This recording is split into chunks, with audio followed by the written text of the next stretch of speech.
સર્વ શિક્ષણમ પાઠશાળા ધોરણ 10 સામાજિક વિજ્ઞાન પાઠ 1 ભારતનો વારસો। આજે આપણે ભારતના વારસાની અંદર પ્રાકૃતિક વારસા વિશે સમજ આપશું।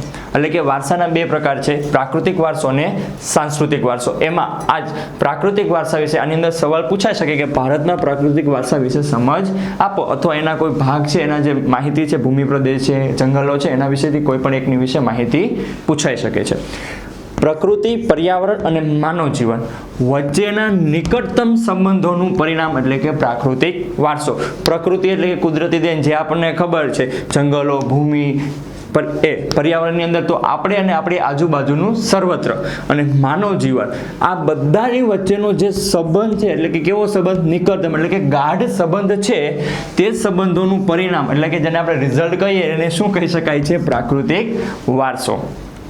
પ્રાકૃતિક વારસો એ કુદરતી ભેટ છે।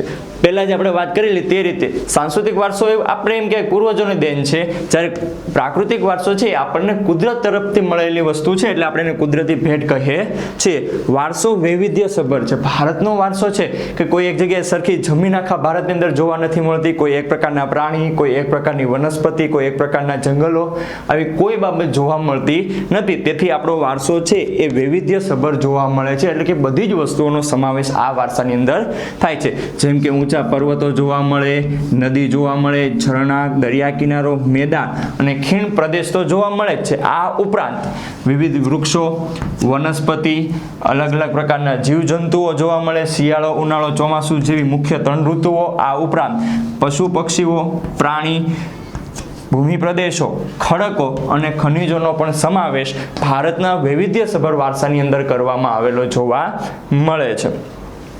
પ્રકૃતિ એ આપણા માટે કઈ કઈ વસ્તુ? તો આહાર એટલે કે આપણા માટે જીવન જરૂરિયાત, જે જીવવા માટે ખોરાકની જરૂરિયાત છે તે, પાણી, શુદ્ધ વાયુઓ અને આપણે નિવાસ કરી શકીએ તેવી ભૂમિની આવશ્યક એટલે કે આપણા જીવન માટે આવશ્યક જેવી દરેક વસ્તુઓ આપણને પ્રકૃતિએ આપેલી જોવા મળે। એટલું સાદી ભાષામાં કહી શકાય, આપણું જીવન જીવવા માટે જે કંઈ પણ વસ્તુની જરૂરિયાત ઊભી થાય છે તે આપણને હંમેશા પ્રકૃતિ તરફથી મળતી જોવા મળે છે। આ ઉપરાંત બૌદ્ધ ધર્મની કથાઓ અને પંચતંત્રની વાર્તાઓને પણ, આ વાર્તા જે બંને છે એટલે કે પંચતંત્રની વાર્તા અને બૌદ્ધ ધર્મની કથાઓ, એના આધારે આપણે પ્રકૃતિમાં શ્રદ્ધાપૂર્વકનો વ્યવહાર છે, પ્રકૃતિમાં આપણે શ્રદ્ધા રાખીએ છીએ, તેના ઉત્તમ ઉદાહરણ પૂરા પાડે છે। આ 1 માર્ક્સની અંદર સવાલ પૂછાઈ શકે કે પ્રકૃતિ છે એનામાં આપણી શ્રદ્ધા રહેલી છે, આપણે કયા કારણસર કહી શકીએ? તો બૌદ્ધ ધર્મની જાતક કથાઓ અને પંચતંત્રની વાર્તાઓ પરથી આ કહી શકીએ છીએ। ઉપરાંત લોકસંગીત અને શાસ્ત્રીય સંગીત, આ બંને જે આપણી સંગીતની ધરોહર તરીકે ઓળખીએ છીએ એવા લોકસંગીત અને એવું જ શાસ્ત્રીય સંગીત ઋતુઓ અને પ્રકૃતિઓ સાથેના સંબંધો જોવા મળે છે।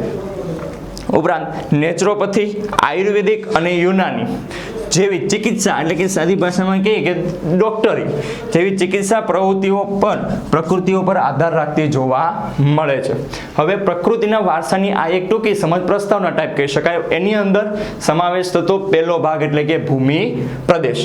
તો ભૂમિના આકાર દ્વારા અનેક ભૂમિ દ્રશ્યોનું સર્જન થયેલું છે। ભૂમિનો જે આકાર છે એની અંદર ક્યાંક આપણે ભૂમિ દ્રશ્યો જોઈએ તો સમતલ જોવા મળે, કોઈ ઊંચા પ્રદેશ જોવા મળે, પહાડી વિસ્તારો જોવા મળે છે, એ ભૂમિ આકારો દ્વારા સર્જન થયેલા ભૂમિ દ્રશ્યો છે એવું આપણે કહી શકીએ છીએ।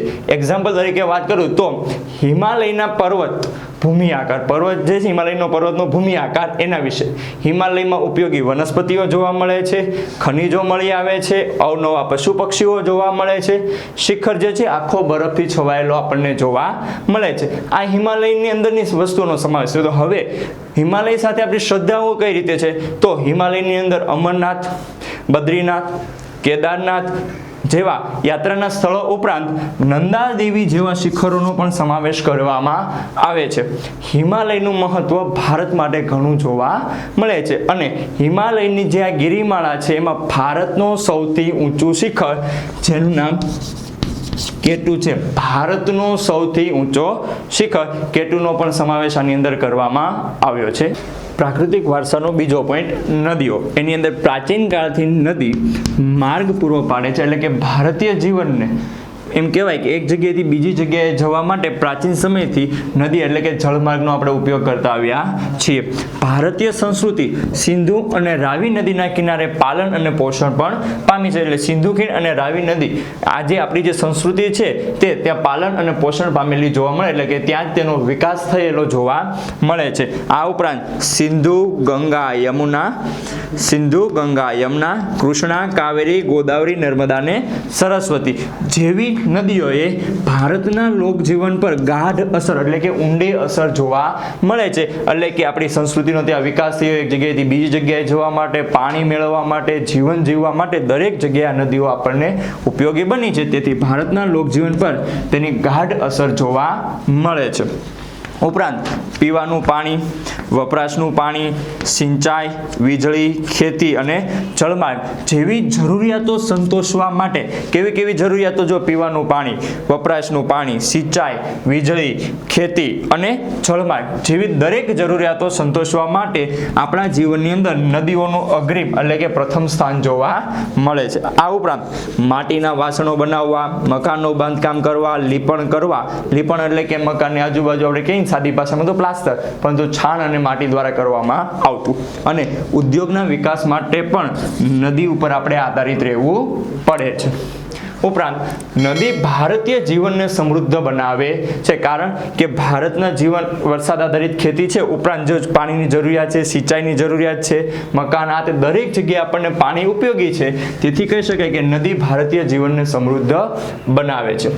આપણી સંસ્કૃતિમાં નદી કિનારાની ઉષ્મા એટલે કે જે નદી કિનારાનો સૂર્ય ઉદય થતો હોય તે અને સૂર્યાસ્ત થતો હોય તેવા ભૂમિ દ્રશ્યોનું ભરપૂર સૌંદર્ય અને કલાસૂઝ અને કૌશલ્યનો વિકાસ પણ પ્રકૃતિ આધારિત રહેલો છે. ફરીવાર આપણી સંસ્કૃતિમાં નદી કિનારાની ઉષ્મા એટલે કે સૂર્યનું ઉગવું, સંધ્યા એટલે કે સૂર્યનું આથમવું, તેમજ ભૂમિ દ્રશ્યોના ભરપૂર સૌંદર્ય, કલાસૂઝ અને કૌશલ્યનો વિકાસ પણ આપણને પ્રકૃતિ ઉપર આધારિત રહેલો જોવા મળે છે. નદીઓને લોકમાતાનું બહુમાન પણ આપણે આપીએ છીએ કે નદીને આપણે માતા તરીકે ઓળખીએ છીએ. આ સવાલ છે 2 માર્ક્સની અંદર પૂછાય છે કે નદીઓને આપણે શા માટે લોકમાતાનું બહુમાન આપીએ છીએ અથવા તો નદીઓને આપણે લોકમાતા કહીએ છીએ. તો અહીંથી લખવાનું થાય છે કે સિંધુ રાવીને પાલન પોષણ થાય છે, નદીઓનો ગાઢ અસર જોવા મળે છે, નદીઓની આપણી જરૂરિયાત પૂરી કરવા માટે અગ્રીમ સ્થાન જોવા મળે છે, નદીઓ ઉપર આપણે કઈ રીતે નિર્ભર રહ્યા છીએ. ઉપરાંત કે એના જે ભૂમિ દ્રશ્યો છે તેના આધારે આપણી કલા અને કૌશલ્યનો જે વિકાસ થયો છે, આ વગેરે બાબતો આની અંદર સમાવેશ કરવામાં આવે છે. વનસ્પતિ જીવન, હવે પેલા ભૂમિ દ્રશ્ય જોયા, નદીઓ આવી, હવે વનસ્પતિ આપણા જીવન ઉપર કઈ અસર કરે છે અને કેવી એની અસરો જોવા મળી છે. તો ભારતીય પ્રજા આદિ સમયથી એટલે કે પ્રાચીન સમયથી પર્યાવરણ પ્રેમી રહેલી છે જોવા મળે છે. આ 1 માર્ક્સમાં પણ પૂછાઈ શકે કે ભારતીય પ્રજા છે એ પર્યાવરણ પ્રેમી છે, સમજાવો 1 અથવા તો 2 માર્ક્સની અંદર. એની અંદર કે જેનું સાક્ષી એટલે કે ભારતની જે પ્રજા છે પર્યાવરણ પ્રેમી રહી છે, કોના આધારે કહી શકાય? તો આપણો વૃક્ષો પ્રત્યેનો પ્રેમ, આપણો પુષ્પ પ્રેમ અને છોડ પ્રેમ ના આધાર. દાખલા તરીકે વડ સાવિત્રીમાં વડની પૂજા કરવાની આવે, કોઈ એમ કહેવાય કે એવા અમુક વડ છે જેની અંદર હાથની અંદર ફૂલ બાંધીને ફૂલ સૂંઘીને ભોજન લેવામાં આવે, તુલસીના છોડને આપણે તુલસી માતા તરીકે ઓળખીએ, જેવી બાબતો. તેમજ માણસ, પ્રાણી, પશુ પક્ષીઓના આહાર માટે પણ વનસ્પતિ ઉપર આપણે આધાર રાખવો પડે છે. તેથી કહી શકાય કે વનસ્પતિની સાથે આપણા જીવન પર ગાઢ અસર તો જોવા મળે છે, પરંતુ આપણે એને પર્યાવરણ પ્રેમી પણ છીએ. વડ સાવિત્રીની વડની પૂજા, હરેડ, આમળા, બહેડા, કુવારપાઠું, અરડુસી, તુલસી જેવી ઔષધિ, ઉપરાંત મોગરો, ગુલાબ, નિશાગંધ જેવા પુષ્પો માનવ જીવનને સુંદર બનાવતા જોવા મળે છે. છેલ્લો પોઈન્ટ આ સવાલનો અંદર તો વન્ય જીવન. તો પ્રાચીન સમયથી ભારત પ્રકૃતિ પ્રેમી છે અને સાથે પ્રાણી પ્રેમી પણ જોવા મળે છે. પ્રકૃતિ વિશે આપણે વાત કરી, તો પ્રાણીઓ પ્રત્યેનો આપણો કેવો પ્રેમ છે અને કઈ રીતે બધી બાબતોની વાત આની અંદર થશે. તો વાઘ, સિંહ, હાથી, ગેંડા, શિયાળ, રીંછ, હરણ જેવા અનેક જીવો આપણા દેશની અંદર જોવા મળે છે. અને સૌથી અગત્યની વાત 1 માર્ક્સની અંદર કે એશિયાઈ સિંહ ક્યાં જોવા મળે છે, તો એશિયાઈ સિંહ ગુજરાતના ગીરના જંગલમાં જ માત્ર ને માત્ર જોવા મળે છે.